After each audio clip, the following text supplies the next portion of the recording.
Live. Are we ready to talk about disability access and inclusion? Hearing disability access and inclusion. All right, hello, everybody. You have probably heard about the medic. Actually, who am I going to be speaking to? Am I speaking to the people on Instagram or am I speaking to the people on YouTube? I think for right now, I'm going to focus on the people on YouTube because we're going to do a high quality video, and you guys are just a smidge too close right here. We're gonna move you over here. There we go. There we go. Excellent. So, you've probably heard, actually, you're from the South. You've probably heard about the medical and social model of disability. So, today I'm going to talk to you about the pros and cons of each. And I'm also going to talk to you about my predictions on the future of hearing accessibility in the United States. And actually, I'm realizing that if I put my camera here, there we go, that will have to do for the people that are following on Instagram. So, my name is Mariela Paulino, and I am a hearing accessibility expert with a hearing disability who was hearing and then became deaf. And then, through the marvel that is technology, I am able to hear again. I am a bilateral advanced bionics cochlear implant user. And I'm also the founder of Project Hearing, an advocacy media company that celebrates my own journey as a person with a hearing disability. Be sure that you click on that subscribe and follow us at Project Hearing to get more hearing accessibility content. So, disability stigma represents one of the most pervasive barriers preventing people with disabilities from having equal access to the rights and opportunities of people without disabilities. People with disabilities do not disclose their disability due to fear of discrimination. And in fact, study after study after study has shown that people with disabilities fear disclosing their disability due to the fear of discrimination, even if they will benefit from the accommodations following disclosure. And this is really, really interesting because when we look at disability from two models, when we look at the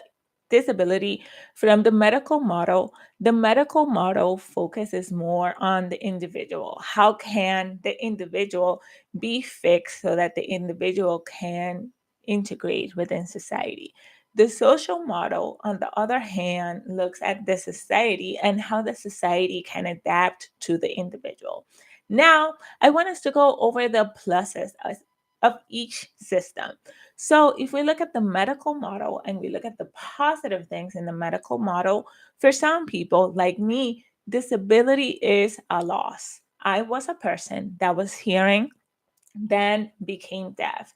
For me, the best way that I can describe it is the color red. If you know the color red, if you know what the color red looks like, if you suddenly are not able to see the color red, you will know that the color red is missing in your life. There is an awareness of loss. For someone who has never seen the color red, they will never be able to miss the color red because they've never had that feeling. So, if we look at disability from the medical model of disability, for some people, disability is a loss. And so, being able to look at how do we fix the individual so that we can fix that sense of loss that the individual feels, that is an amazing thing for some people to regain an ability that they may have no longer have access to. It also is a tool that, looking at disability from the medical model, allows for ways that we can improve access for the individual to integrate and assimilate into society. By that, I mean not every society may be equipped with the right tools and support systems that an individual may need to thrive. So, by minimizing the barriers to entry into society, some individuals may be able to benefit tremendously from the medical model. Likewise, some of the positive things in the social model is that this creation of a welcoming space tends to be more universal. So when we look at the social model of disability, we think about creating inclusion overall because we're really focusing on a concept known as universal design. And universal design is the idea that we can create spaces where we are building for everyone from the beginning. And in doing so, we remove that stigma and those barriers that would generally be present if we didn't have that thought. So, building with the social model of disability allows us to create with accessibility from the beginning and thus create more accessible and inclusive spaces for everyone. Now, if you've been liking the content so far, I want you to go ahead and comment. What are your thoughts so far on this training and this video? Let me know your thoughts. How are you feeling about the positives of the social and medical model as I've just explained? Now, I'm very much of the belief that any extreme of anything is questionable and has drawbacks. So, if we look at the negatives of the medical model of disability, there exists the possibility that the individual may lack the structure of a support system. If you are a person with a disability growing up in a hearing family, there are things that you have to think about that other people in your family don't ever have to think about. For example, when you go to sleep, and you take off your hearing equipment, how do you make sure that you stay safe during the night? If the fire alarms are going off, you probably will not be relying on your hearing to wake you up. You probably would be relying on kind of like vibrations from your bed or visual cues.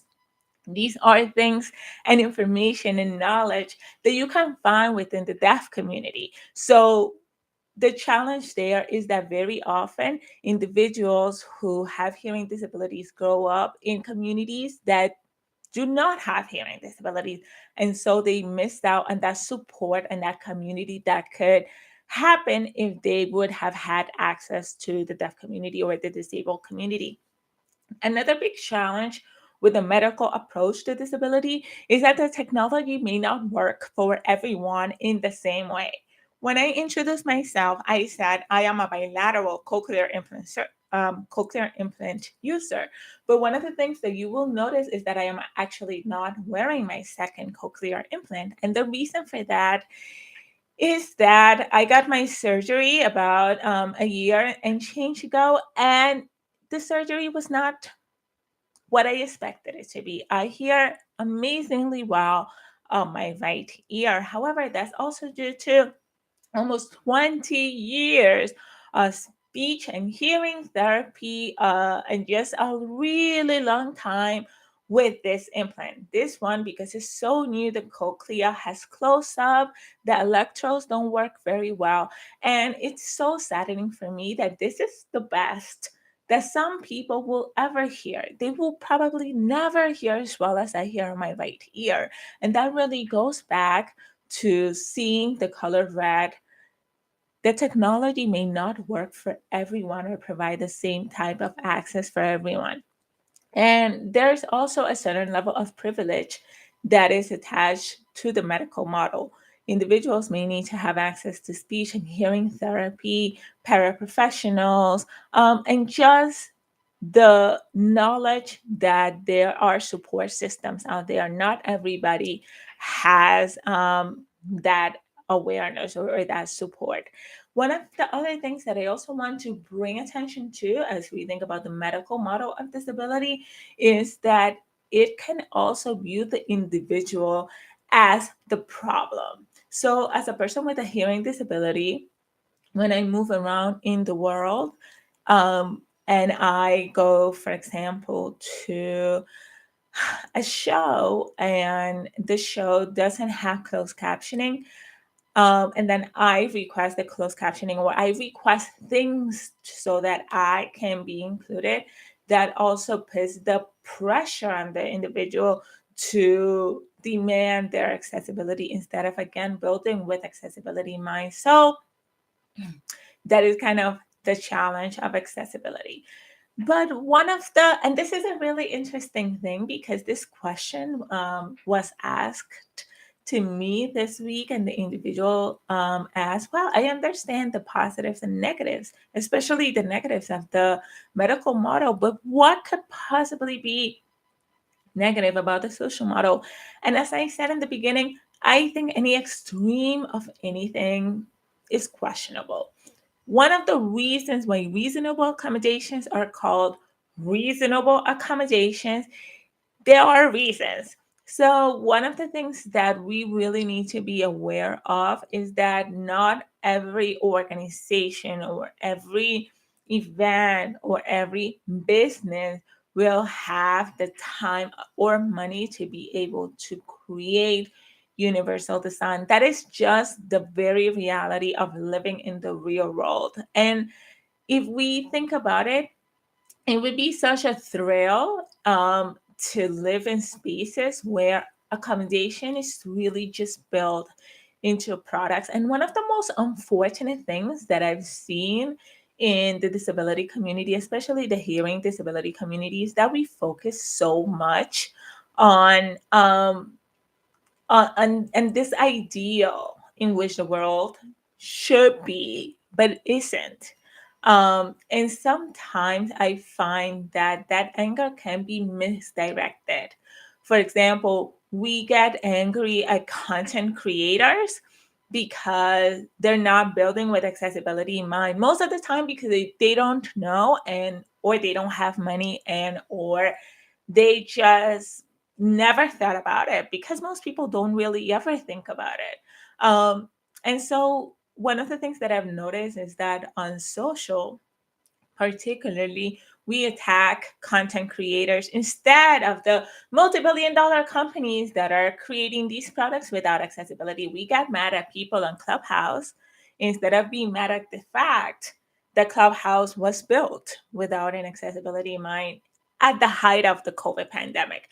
And so this kind of misdirected anger is not, in my opinion, the best way to go about it. And it's also very, very unfortunate that very often for us to think about accessibility, these conversations happen around a lawsuit. If you look back at 2021, during the height of COVID, we saw companies like Zoom provide closed captioning functionality on their video calls, but they only were providing closed captioning to their video calls on the pay subscription account, which meant that everyone who needed closed captioning needed to get a paid account for Zoom. And so what ended up happening, it was because of three guys out in California that pressed a lawsuit against Zoom, that we then eventually had closed captioning during the second half of 2021. And it's so unfortunate because we look at disability from a place of legal mandate instead of something that I absolutely love. My supervisor, she says, we look at disability from a place of um, the legal mandate instead of a place of joyful problem solving. So um, that really is kind of like the negative coin of the social model.